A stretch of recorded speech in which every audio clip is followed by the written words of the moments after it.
रात से काफ़ी ज़्यादा हो रखी थी बारिश। बारिश की वजह से हम चल दिए नदी की साइड।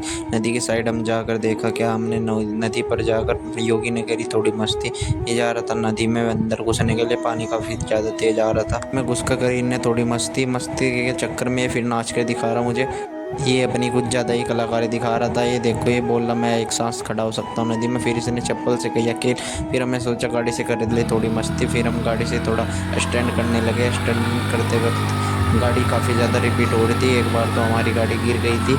गिरने के बाद फिर हमने गाड़ी आगे से उठाने की कोशिश करी। फिर हम आगे से उठाने लगे गाड़ी को। आगे से उठाते वक्त काफ़ी बार मेरे ऊपर गिरने से बची गाड़ी। अगर आपको ये ब्लॉग पूरा देखना है तो इस दिए गए लिंक पर क्लिक करें, फुल ब्लॉग देखें और लाइक करें, कमेंट करें, शेयर करें।